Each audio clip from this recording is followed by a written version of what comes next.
wabarakatuh.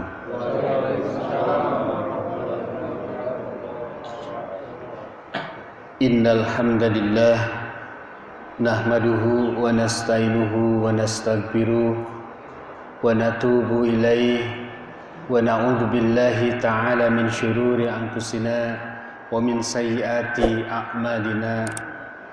Man yahdihillahu fala mudhillalah wa man yudlil falan tajida lahu waliya mursyida. Asyhadu an la ilaha illallah wahdahu la syarikalah wa asyhadu anna Muhammadan abduhu wa rasuluhu alladzi la nabiyya ba'dah. Allahumma salli ala Muhammad wa ala ali Muhammad kama sallaita ala Ibrahim innaka Hamidum Majid. Hadirin wal hadirat jamaah salat subuh dan jamaah majelis taklim di Masjid Al-Ikhlas yang dimuliakan Allah Subhanahu wa taala. Puji serta syukur marilah kita sama-sama panjatkan kehadiratnya yang pada kesempatan pagi atau subuh yang baik ini kita bisa kembali hadir di masjid yang kita cintai, Masjid Al-Ikhlas, tentu dalam rangka melaksanakan kegiatan thalabul ilmi. Mudah-mudahan kehadiran Bapak dan Ibu sekalian ke sini menjadi amal ibadah yang akan ikut memberatkan pada saat kita menerima timbangan amal kita pada saat di hadapan Allah Subhanahu wa taala kelak.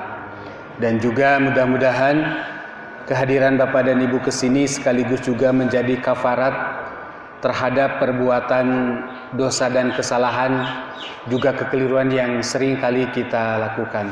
Sekalian, sebagaimana saya sampaikan kemarin melalui koordinator yang menghubungi kami, bahwa insya Allah tema kita pada kesempatan kali ini yaitu tentang menggapai kebahagiaan, atau di mana sih sebetulnya letak daripada kebahagiaan ini. Bapak Ibu sekalian, kita sadari dan kita berharap semua kita ingin bahagia, betul? Bukan saja bahagia di dunia, tetapi juga bahagia di akhirat.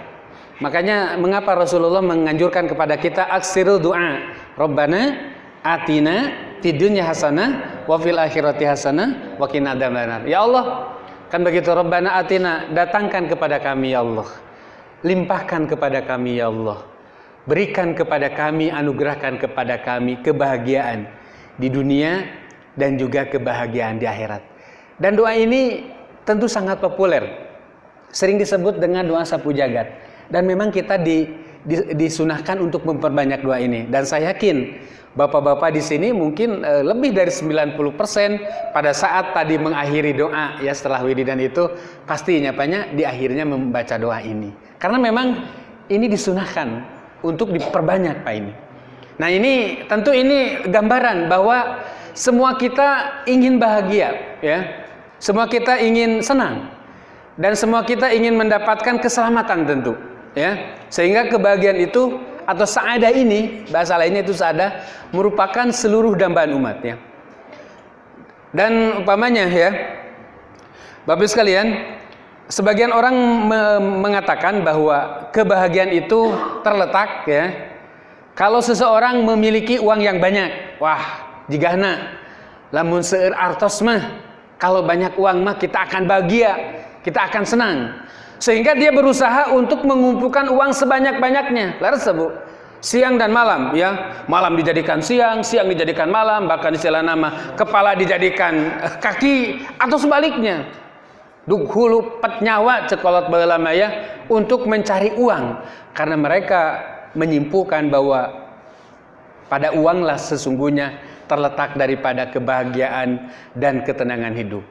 Ada lagi yang mengatakan bahwa kebahagiaan terletak pada jabatan yang tinggi. Makanya ketika seseorang ingin menjadi gubernur, menjadi bupati, bahkan menjadi anggota dewan, kan teu sakadiknya Bu ya. Yang kemudian punten melebihi offset menghalalkan segala cara. Dengan cara menyogok, dengan cara membeli suara dan sebagainya. Karena bagi mereka, kalau saya terpilih menjadi anggota dewan, maka itulah puncak dari kebahagiaan saya, teman.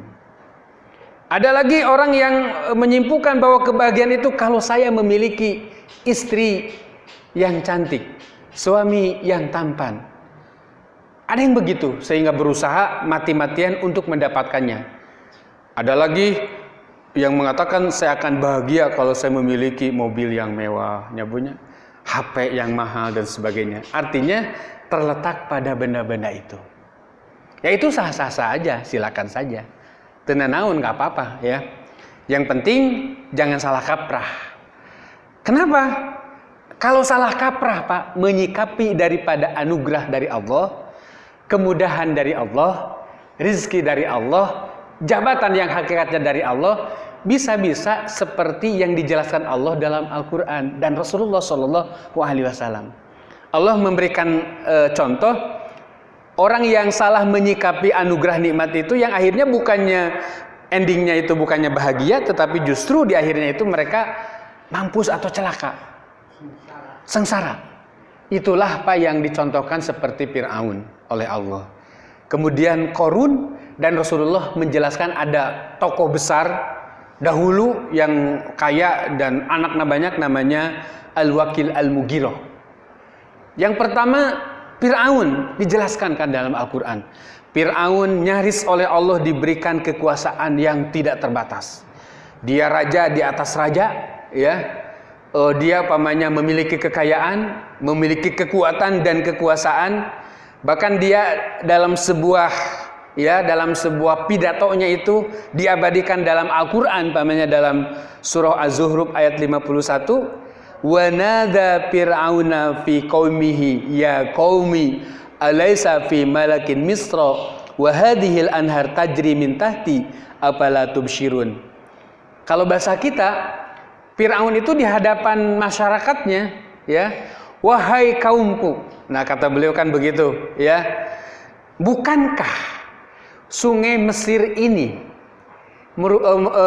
berjalan atau mengalir di atas kekuasaanku, dan kerajaan ini semata-mata karena kekuatan dan kekuasaanku? Apakah kalian tidak melihatnya umpamanya?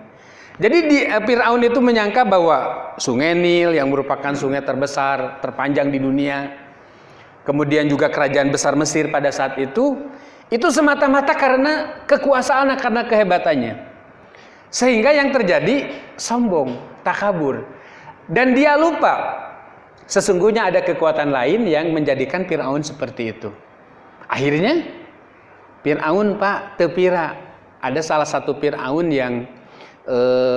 yang meninggalnya itu kan Allah hanya mengutus lalat Pak.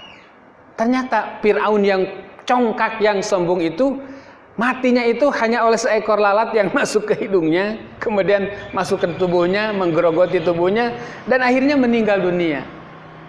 Negaranya juga diserang oleh pasukan belalang, simut, ya, dan lalat begitu. Kemudian Fir'aun yang lainnya itu oleh Allah dihancurkan atau dimatikan dengan ditenggelamkan oleh pasukan Allah yang namanya air laut pada saat itu. Itu paling tidak Fir'aun yang mengejar Nabi Musa pada saat itu. Karena Fir'aun itu bukan satu Pak. Jadi Fir'aun itu merupakan nama sebutan daripada raja-raja Mesir. Jadi kan dari kurun waktu yang berabad-abad itu namanya semuanya Fir'aun gitu ya. Pada kita di Yogyakarta kan ada Raja Hamengkubuwono ya. Semenjak dulu masuk Islam 1, 2, 3 terus sampai sekarang itu namanya Raja Hamengkubuwono, dari 1 sampai kemudian yang sekarang ke-10. Dan menurut undang-undang di sana itu kan bahwa Raja Jogja itu ya dulunya kan Mataram Islam ya, itu dikukuhkan dengan sendirinya tanpa harus dipilih, dijadikan sebagai gubernur daripada Yogyakarta. Itu undang-undang daerah di sana. Kemudian yang menjadi wakilnya adalah Paku Alam. Paku Alam itu kan ke atasnya itu orang tuanya itu juga merupakan putra dari Hamengkubuwono yang kesekian. Paku Alam berpusat tinggalnya itu di Solo, sementara Hamengkubuwono itu di Yogyakarta begitu. Sehingga unik ini salah satu provinsi yang gubernurnya itu tidak dipilih oleh rakyat itu kan Yogyakarta. sehingga disebut menjadi daerah istimewa. Nah kan Hamengkubuwono itu banyak, tapi kan nama aslinya lain gitu ya. Mungkin ada nama aslinya. Firaun juga sama begitu seperti itu. Ya. Nah itu Bu, contoh besar yang Allah perlihatkan, yang jadi ibrah bagi kita, bagaimana orang yang sombong, orang yang merasa diri lebih, ya dia lupa bahwa ada kekuatan lain, akhirnya tragis Firaun. Demikian juga Qarun. Qarun itu apakah di akhirnya bahagia? Tidak. Qarun teh ibu bapak tong boro-boro, jangankan untuk hartanya, sampai kuncinya saja tidak mampu diangkat oleh 7 orang yang berperawakan besar. Sakumaha hartanya, bagaimana banyaknya hartanya itu. Tetapi ternyata Qarun juga sama, mengalami nasib seperti Firaun. Ya, dalam Al-Quran pamannya ya, dijelaskan dalam surah Qasas ayat 81, fahasabna bihi wabidaran ardo, ya. Dan kami benamkan, kata Allah, ya, benamkan Qarun beserta seluruh hartanya ke dalam bumi. Jadi hartanya itu dimakan bumi. Makanya sok ayahnya banyak kalau menemukan sesuatu di daerah Padasuka ini harta karun, di daerah ini harta karun, menemukan ini harta karun. Padahal Qarun itu hidupnya di Mesir, di sana, di Mesir jauh dari sini, bahkan lebih jauh daripada Mekah dan Madinah umpamanya. Itulah jadi gambaran orang yang kaya tetapi tidak menyadari bahwa semuanya bahwa sesungguhnya itu dari Allah, dia tidak menyadari akan seperti itu. Lalu tadi yang ketiga Al-Wakil Al-Mughirah, Pak. Rasulullah SAW menjelaskan bahwa dahulu ada seorang kaya yang memiliki anak 8. Kalau pergi ke tempat keramaian termasuk pasar, si Al-Wakil ini dibawa seluruh anaknya yang jumlahnya 8 itu. Kemudian istilahnya itu dibariskan dengan penuh kesombongan. Inilah anak-anakku. Wahai masyarakat, wahai warga negara pada saat itu ya. Yang ganteng-ganteng, yang sehat-sehat, kaya-kaya, laki-laki semuanya 8 dengan kesombongannya, ya. Tetapi lagi-lagi sama, lupa bahwa sesungguhnya yang memberi anak adalah Allah.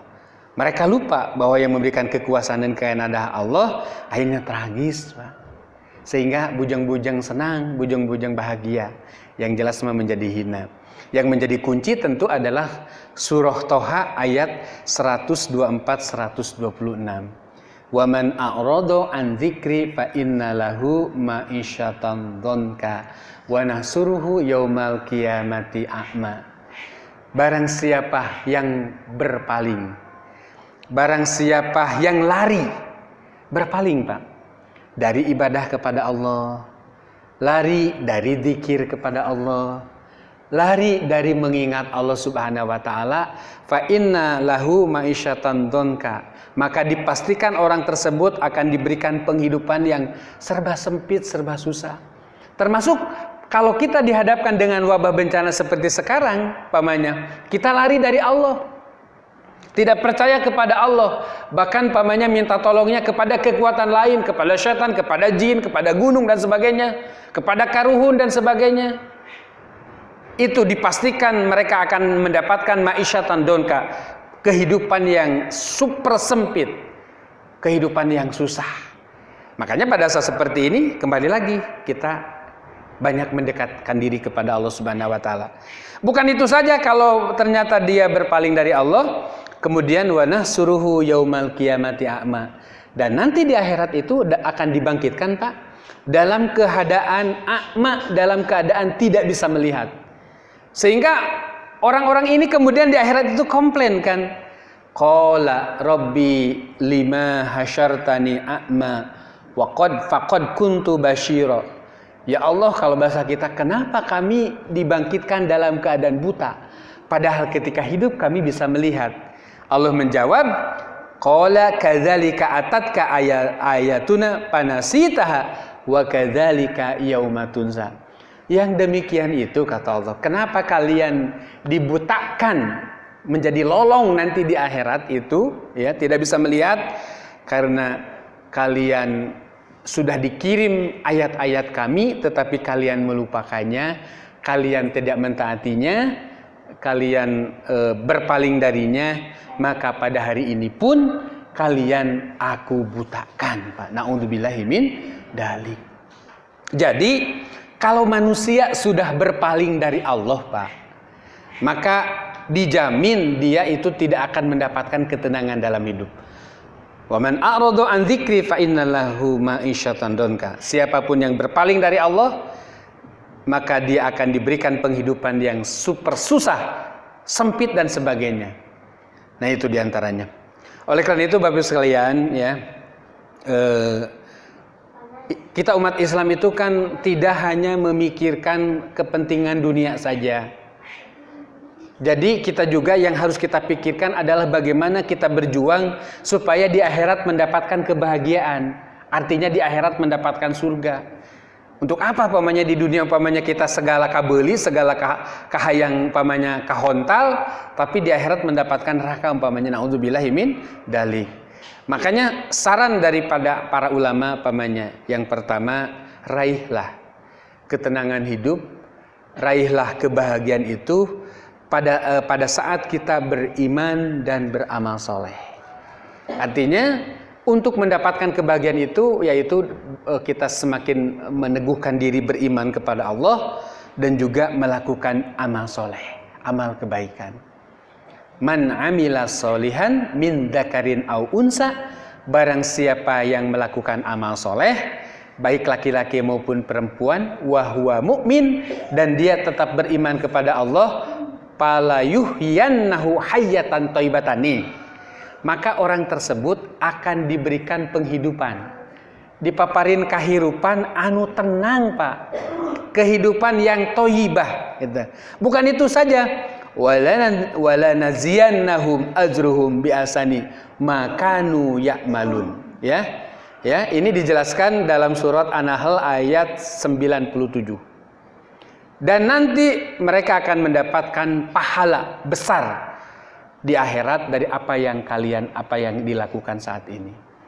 Jadi raihlah yang pertama kebahagiaan itu, ya, dengan melakukan dengan beriman dan beramal soleh, beriman kepada Allah kemudian dibarengi dengan amal soleh. Ya, Bapak sekalian, ini salah satu contoh pamannya, ya, bahwa dalam Al-Quran Allah menjelaskan Nabi Yunus pamannya, ya. Nabi Yunus ini nama aslinya Yunus bin Matta, Bu. Beliau seperti nabi-nabi yang lainnya itu diperintahkan untuk menyeru, untuk berdakwah kepada kaumnya saat itu. Suatu saat beliau diutus untuk berdakwah ke kaum Ninawa pada saat itu. Singkat cerita, ketika berdakwah di sana, bukannya diterima, tetapi malah dicaci maki. Itu resiko para nabi kan begitu. Dicaci maki, diusir, dianggap orang gila, ya. Pokoknya mendapatkan perlakuan yang sangat tidak mengenakan ketika berdakwah itu. Tentu Nabi Yunus sebagai manusia juga sama seperti kita, mungkin tersinggung, mungkin sedih, dongkol dan sebagainya. Sampai dalam hatinya itu akhirnya dia marah, dan kemudian dia dalam hatinya itu tidak mau lagi datang ke daerah itu karena kapok lah gitu, ya. Dan ternyata ya, penyesalan yang demikian itu disalahkan oleh Allah gitu, ya. Akhirnya singkat cerita kan Nabi Yunus itu kan ketika sampai di pesisir, beliau bermaksud untuk berdakwah ke daerah yang lainnya barangkali, ya. Beliau naik perahu besar dan di situ sudah banyak penumpang. Naik, kemudian di tengah laut itu tiba-tiba terjadi gelombang, ya, gelombang pasang yang luar biasa besarnya, dan kemudian perahu tersebut hampir tenggelam. Akhirnya diputuskan oleh nakhodanya ini harus ada salah seorang yang diceburkan ke laut demi supaya sadayana selamat, kecuali satu yang harus diceburkan. Dilakukanlah undian 3 kali, dan ternyata, ya, atas takdir Allah juga, ketika diundi itu Nabi Yunus, siapa, ya, yang bernasib beliau harus diceburkan begitu pada saat itu.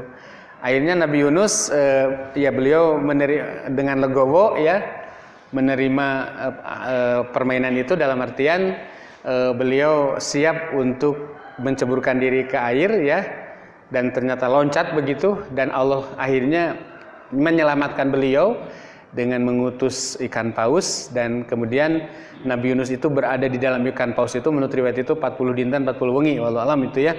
Nah, beliau terselamatkan nyawanya Pak di dalam perut ikan itu ya, tidak meninggal, dijaga oleh Allah. Suasana itu tentu kabayanglah ke orang ya, suasana yang sangat menakutkan, mengerikan di dalam perut ikan, gelap dan sebagainya ya. Tetapi pada saat itu ketika seluruh kekuatan dunia terputus, tidak ada satu orang pun kemudian yang bisa menolong, Nabi Yunus itu kemudian menyadari akan Allah Subhanahu wa taala dan menyadari atas kekeliruan yang dilakukannya. Dan akhirnya Nabi Yunus kemudian berdoa dengan doa yang terkenal yang diabadikan dalam surah Al-Anbiya 87. Al-Anbiya 87. La ilaha illa anta subhanaka inni kuntu minaz zalimin. Eta teh ibu, bapak, itu teh doa Nabi Yunus. Yang bagus juga kita bacakan. Jadi beliau ketika dalam kondisi yang sangat terpuruk, kondisi terjepit, kondisi sakit yang luar biasa, akhirnya beliau meneguhkan ketauhidannya dengan mengucapkan tidak ada Tuhan kecuali Engkau ya Allah, memuji Allah dulu, subhanaka maha suci Engkau ya Allah. Lalu beliau kemudian menyalahkan kepada diri sendiri, inni kuntu minadz zalimin, ya Allah sesungguhnya saya termasuk orang-orang yang zalim. Jadi ketika ada musibah, ada bencana yang menimpa, maka beliau menyalahkan diri sendiri, dan itu yang harus dilakukan. Ya, tidak ada musibah yang menimpamu dalam ayat lain kecuali dikarenakan kesalahan kalian. Jadi tidak boleh menisbahkan musibah itu dalam artian kepada Allah bahwa ini Allah sedang gimana gitu ya. Tetapi ini dikarenakan kesalahan kita. Nah, Bapak Ibu sekalian, setelah beliau berpasrah, bertawakal kepada Allah, disitulah beliau mendapatkan ketenangan. Puncak dari kebahagiaan yang diraih oleh seorang Nabi Yunus pada saat itu adalah ketika beliau memasrahkan segala sesuatunya hanya kepada Allah. Akhirnya doanya didengar. Singkat cerita, Nabi Yunus itu dimuntahkan oleh ikan paus itu ke daratan, dan dalam riwayat itu di samping beliau itu tumbuh satu pohon yang buahnya itu bisa beliau makan. Ada air juga, dan sampai kemudian beliau sembuh ya setelah sekian hari, dan akhirnya beliau kembali lagi mendatangi kaum Ninawa tadi, dan ternyata di sana itu sudah berbeda. Dan karena kaum Ninawa juga sama dihukum oleh Allah. Dalam riwayat itu di sana matahari tidak muncul gitu ya, gelap aja berhari-hari, dan suasana mencekam. Akhirnya kemudian mereka minta ampun, dan mereka merindukan seorang sosok Nabi Yunus pada saat itu. Makanya pada saat Nabi Yunus datang, mereka itu sudah sangat welcome, sudah menerima dakwah beliau. Nah itu Pak. Jadi tidak selamanya kebahagiaan itu terletak pada harta dan jabatan umpamanya. Lalu Nabi Musa umpamanya, beliau juga menemukan titik kebahagiaan itu pada saat Bani Israel di tengah-tengah puncak daripada ketakutan, yaitu pada saat di tengah-tengah Laut Merah, kanan dan kiri laut. Pada saat itu beliau berada di tengah-tengahnya, di belakang pasukan Fir'aun yang mengejarnya itu, dan kaum Bani Israel sudah dalam keadaan takut ya dan cemas. Tetapi kemudian Nabi Musa mengatakan, kalla inna ma'iya rabbi sayahdin. Sekali-kali kalian jangan, atau kita tidak usah takut, karena Allah beserta kita, Allah menyaksikan kita, Allah akan menolong kita. Nabi Musa menemukan ketenangan batin, kebahagiaan pada saat bahaya yang besar, dan beliau hanya bergantung kepada Allah Subhanahu wa taala. Demikian juga Bapak Ibu sekalian, Rasulullah juga menemukan ketenangan ketika Abu Bakar sieun, takut, ya ngeri ya, karena pada saat beliau bersembunyi di Gua Sur ya, dalam sebuah perjalanan menuju ke Madinah, kan beliau itu dengan Abu Bakar duluan ya, bersembunyi dulu di Gua Sur gitu ya, 3 hari 3 malam, bahkan di situ guanya itu gelap ya, banyak binatang ya Pak. dan banyak ular, dan beliau termasuk Abu Bakar dipatok ular kan. Dan sampai saatnya yang ditakutkan itu tiba, pasukan para pemuda dari perwakilan kabilah Quraisy itu kan sudah sampai di situ, dan mereka punya keyakinan bahwa Muhammad dan Abu Bakar ada di dalam gua tersebut. Tetapi di situ Rasulullah pada saat Abu Bakar mengatakan ya Muhammad atau ya Rasulullah, habis kita. Mereka sudah berada di luar kita, mereka akan menangkap kita, maka habislah kita. Disitulah kemudian muncul kalimat yang terkenal dari Rasul dan diabadikan dalam Al-Quran, la takhaf wa la tahzan innallaha ma'ana. Dalam At-Taubah ayat 40. Wahai Abu Bakar, jangan takut, ya, istilahnya itu jangan khawatir, Allah beserta kita pada saat itu. Jadi di tengah-tengah bahaya yang mengancam, kepanikan yang sangat tinggi, kuncinya kepada Allah, Pak.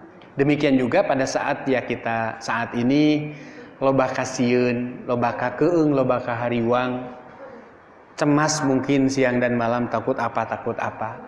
Kuncinya adalah tentu kita dekat dengan Allah Subhanahu wa taala. Bapak Ibu sekalian, kemudian yang kedua adalah carilah kebahagiaan itu pada saat kita mencari ilmu yang bermanfaat seperti ini. Ini salah satu kunci kebahagiaan itu pada saat kita belajar ilmu yang bermanfaat. Dalam sebuah hadis Rasulullah mengatakan bahwa tidak ada kumpulan kaum muslimin yang di sana dibacakan Al-Quran, di sana dibacakan hadis-hadis Rasul, kecuali kepadanya akan diberikan ketenangan, kemudian diberikan rahmat dan dicabut dari rasa takut yang menghinggapi dirinya. Raihlah kebahagiaan itu pada saat kita sedang menuntut ilmu seperti ini. Yang ketiga, raihlah kebahagiaan itu pada saat kita berzikir ya kepada Allah, dekat dengan Allah. Bukankah ayat yang terkenal dalam surat Ar-Ra'd ayat 28, Allah bidzikrillahi tatmainul qulub. Ingat, sesungguhnya dengan kalian banyak berzikir kepada Allah, ya, banyak menyebut nama Allah, maka hatimu itu akan tenang. Makanya Pak, ketika kita panik, ketika kita serba takut, perbanyak istighfar ya Pak ya. Istighfar berkali-kali, tidak usah dibatasi, perbanyak aja istighfar. Demikian juga ucapan-ucapan tasbih ya. Subhanallah, alhamdulillah, Allahu akbar, la haula wala quwata illa billah, itu kalimat-kalimat thayyibah. Kalimat yang ringan di lisan kita, tetapi kalimat itu dicintai dan berat dalam mizan Allah Subhanahu wa taala. Seerdikirnya punya, betul itu. Apalagi dalam suasana seperti saat ini pamannya. Kemudian yang kelima adalah tentu raihlah kebahagiaan itu pada saat kita sedang berdoa kepada Allah Subhanahu wa taala. Seperti Nabi Yunus berdoa kepada Allah, seperti Nabi Musa berdoa kepada Allah, juga seperti Nabi Muhammad sallallahu alaihi wasallam, Rasul kita. Karena doa merupakan silah bagi kita. Doa itu Pak senjata kita. Jadi kita punya senjata untuk mengatasi berbagai macam kesulitan. Salah satunya itu dengan doa. Makanya orang yang tidak berdoa mah sombong sifatnya itu.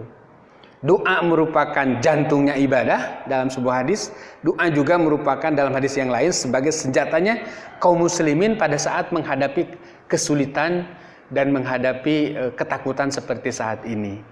Banyak berdoa supaya Allah menyelamatkan kita, supaya Allah mempercepat ujian kepada kita, supaya Allah segera menghindarkan berbagai musibah yang menimpa kita.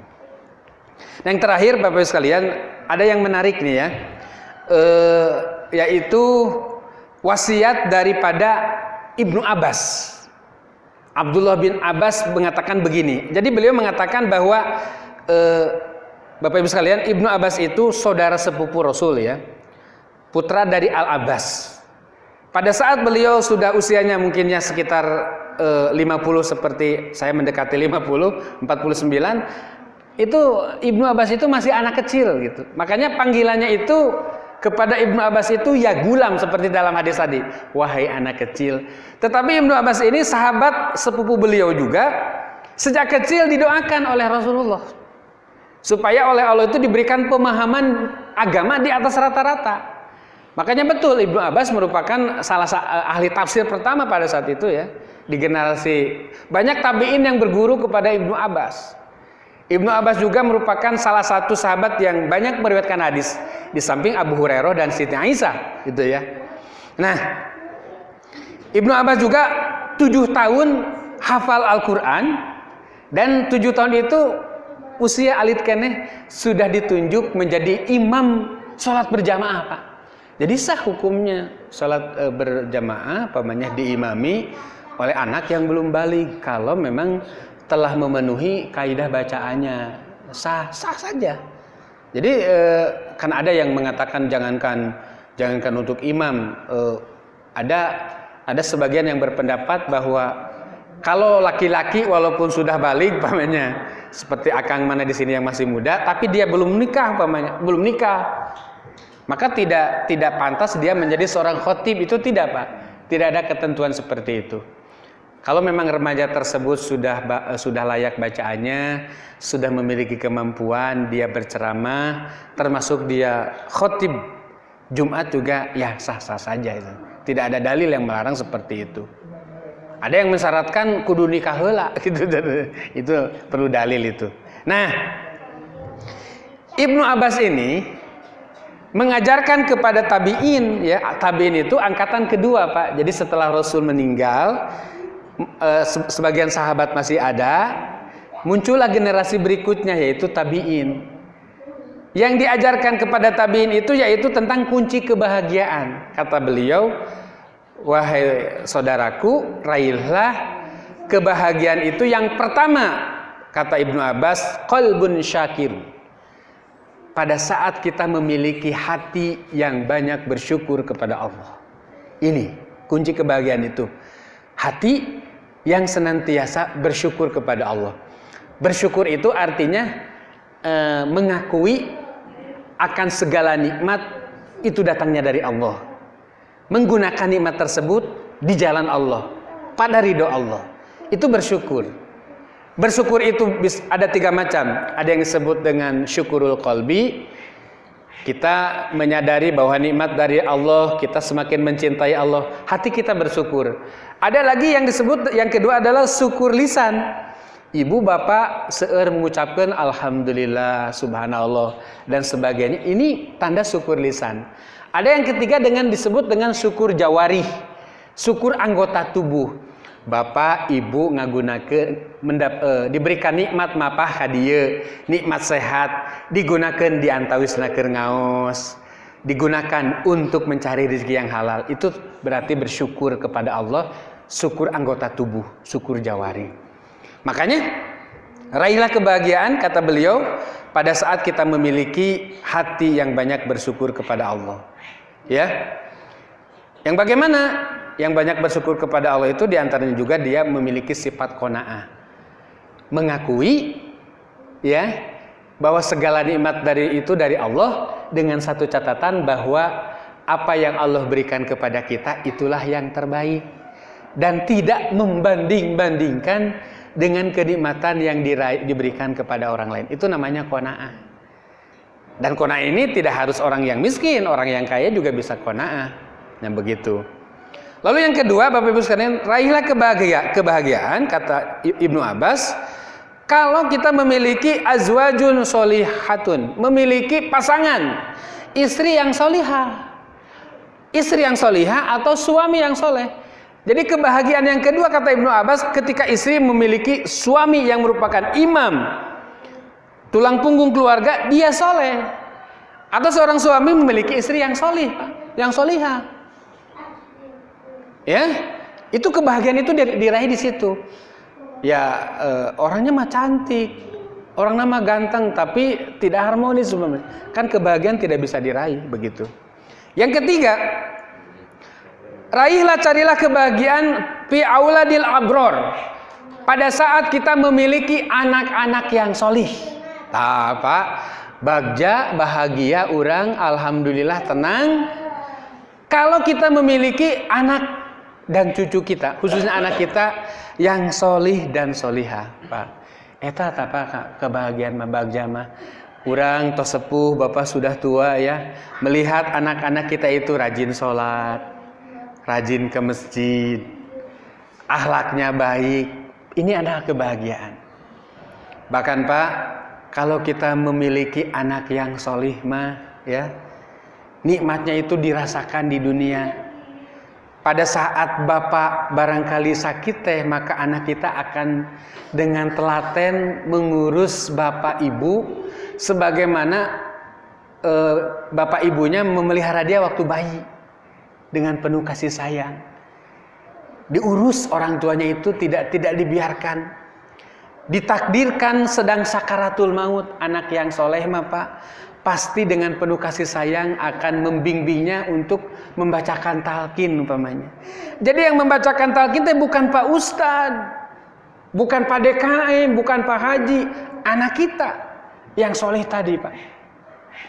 Bapak, emak, ibu ucapkan la ilaha illallah, ucapkan Allah dan sebagainya umpamanya. Sebab man qala fi akhiri kalamihi la ilaha illallah dahulal jannah. Barang siapa kalau kalimat yang terakhir yang dikeluarkan dari mulutnya la ilaha illallah, kalimat tahlil itu, maka dia dijamin masuk surga.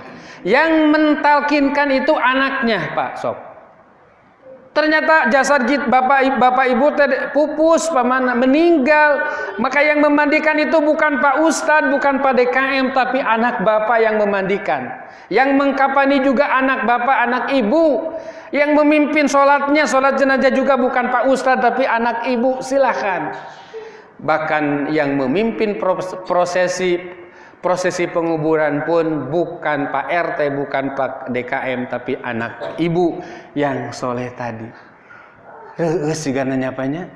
Kalau punya anak seperti itu, pulang ke rumah, ibu dan bapak sudah dikubur, anak soleh dia tidak berpikir mana bagian warisan saya, mana peninggalan orang tua saya, tetapi yang dipikirkan adalah bagaimana nasib bapak sareng emak di alam kuburnya, sehingga dia banyak berdoa kepada Allah, Robbighfirli wali walidaya warhamhuma kama rabbayani shaghir.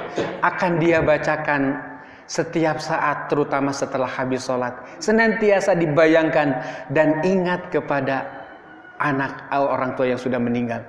Itu Bu yang luar biasa. Maka kata Ibnu Abbas, bahagialah kalau bapak dan ibu memiliki putra yang solih dan solihah. Dicitak Bu, diarahkan budak urang supaya solih dan solihah, sakolahkeun. Bahkan kalau perlu ada di antara anak ibu tanya anu dipasantrenkeun, ulah sadayana jadi insinyur, jadi ahli ekonomi, ahli hukum, harus ada. Cing salah saurang mah jeung ulah panyesaan ieu mah budak anu geus bangor, geus sagala ditolak ka ditu ka dieu, anu badung yang nakal. Ieu mah budak teh jigana sugan kudu dipasantrenkeun gitu. Ambil yang terbaik, anu pinter, anu soleh, pasantrenkeun supaya jadi begitu ya. Nah gitu. Nah kemudian yang keempat, raihlah kebahagiaan itu pada saat kita memiliki al-bi'ah as-solihah, memiliki lingkungan yang sama-sama soleh. Bi'ah, kita bahagia apa kalau di lingkungan tempat sekitar masjid ini adalah ahli masjid semuanya, ahli pangausan, ahli ibadah. Ini kebahagiaan. Sok ibu, kabayang kalau ibu berada di tengah-tengah masyarakat yang cenderung ya hobinya ngadu hayam pamananya. Hobinya pamannya ngadu naon pamana, akan terasa gersang hati kita. Maka bahagialah kata beliau kalau kita berada di lingkungan orang-orang yang soleh. Yang kelima, raihlah kebahagiaan kalau kita mendapatkan rizki yang halal. Pak, kunci kebahagiaan teh ibu mendapatkan rizki yang halal, halalan thayyiban. Halal secara pamannya, secara fisik air ini halal, bisa diminum, tetapi dan juga halal karena air minum ini didapatkan secara dibeli, bukan menang nipu, bukan menang nyolong. Jadi halal zatnya juga halal caranya. Ini yang disebut dengan halalan thayyiban ya diantaranya. Tapi bisa jadi pamannya ini minuman, ini makanan itu halal tapi tidak thayyib pamannya.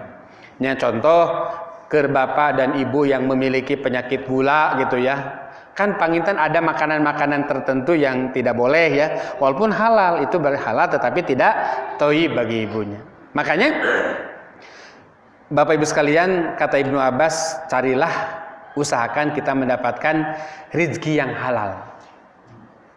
Kalau kita mendapatkan rezeki yang halal, Pak, satu, dampaknya doanya akan dikabul, doanya akan diijabah. Non sababna orang tengah doa, selama ini kita banyak berdoa, tetapi tidak dikabulkan. Boleh jadi apa yang kita makan, apa yang kita minum, apa yang kita pakai dari barang-barang yang tidak jelas, haram apalagi, sehingga doanya tidak dikabulkan. Kalau kita mendapatkan dengan halal, doa akan dikabul. Yang kedua, kalau kita makan dan minum yang halal, kita akan dijauhkan dari setan. Dijauhkan dari setan. Sehingga setan itu menjauh aja dari kita itu. Kemudian yang ketiga, kalau kita makan rezeki dan halal itu memiliki yang ketiga, hati yang bersih. Kata Agima, kolbun salim, hati yang jernih, hati yang bersih dari penyakit-penyakit hati. Itu didapatkan diantaranya kalau kita biasa mengkonsumsi makan dan minum yang halal-halal saja, Pak. Kemudian memiliki hati yang lembut, nyaah kabatur, berehan kabatur, suka nolong, empati kepada orang lain, tidak sombong, hatinya lembut, ya. Nah, kemudian yang keenam, dua lagi, Pak. Raihlah kebahagiaan itu pada saat kita tafakuh fiddin, pada saat kita belajar agama seperti ini. Nyambung dengan yang tadi, kalau tadi pada saat thalabul ilmi, kalau ini sedang tafakuh fiddin. Saya yakin ibu dan bapak sementaranya selama kurang lebih 1 jam dari tadi sampai sekarang, kita kan di sini mah tenang ya Bu ya, tenang, tumanina, sementara lupa terhadap kehariwang, sementara lupa juga dengan kasusah dan sebagainya. Kasusah mah mual weleh-weleh, Pak. Jangan disangka umpamanya, wah kayaknya si bapak ini mah, si papa dokter ini mah, si pak ustadz ini mah senang. Tidak, Pak. Semua orang akan mendapatkan ujian sesuai dengan kadar keimanan masing-masing. Kadar keimanannya segini, ujiannya segini. Kadar keimanannya segini, ujian lebih berat. Semakin tinggi, semakin berat. Semakin tinggi pohon, semakin tinggi terpaan angin, kan Bunya? Semakin tinggi kualitas keimanan, maka ujian pun semakin berat. Jadi ulah disangka apa anu digigireun urang, dipoeneun urang itu dia tidak diuji. Mungkin yang ini mah dengan kesulitan ekonomi. Yang ini mah ekonomi tidak ada masalah, tapi mungkin dalam masalah anak ujian teh. Teu anak ujian teh ti kolot. Teu kolot ti mitoha ujian teh. Teu ti mitoha ti tatangga. Teu ti tatangga ujian teh aya ti babaturan kerja dan sebagainya. Senantiasa ujian itu akan datang menghampiri kita siang dan malam. Dan ini kita harus sadar, Pak. Makanya di sini kita harus sadar dan harus sabarlah begitu menghadapi ujian itu. Dan yang terakhir, Pak Ibu sekalian, raihlah kata Ibnu Abbas itu, kebahagiaan itu pada saat memiliki al-umru al-barokah, memiliki umur yang berkah, Pak. Bapak, Ibu semakin sepuh, semakin uzurnya, semakin kayungyun, semakin soleh. Beki bager, ibu beki soleha, beki berehan. Ulah sabalikna beki kolot, beki kokolot begog pamanya. Beki kolot pamanya, beki cunihin pamanya, tidak begitu. Tapi itu umur yang berkah itu seiring dengan usia bertambah, kebaikan pun bertambah, kesolehan pun bertambah. Nah, kata Rasul mah gini, Pak. Umur umatku itu akan berusia rata-rata di antara 60 sampai 70. Ada sebagian yang dipanggil dimatikan sebelum usia itu, dan ada sebagian yang melebihi daripada usia 70 tahun. Makanya Bapak usia berapa? Udah 80 ya, Pak? 78 tuh. Artinya sebetulnya sudah mendapatkan bonus, Pak, 8 tahun. Makanya ya Bapak alhamdulillah diberikan kesehatan, diberikan kesolehan oleh Allah, dan semua berharap meninggal dalam kondisi husnul khotimah. Bapak kasepuhan atau yang lainnya kasepuhan. Semakin bertambah umur semakin soleh. Itu, Pak, kebahagiaan itu akan diraih. Wallahu a'lam bishawab. Barangkali itu Bapak Ibu yang bisa disampaikan. Mudah-mudahan ada guna dan manfaatnya. Mohon maaf atas segala kekurangannya. Aqulu qouli hadza astaghfirullahaladzim li wa lakum. Wassalamualaikum warahmatullahi wabarakatuh.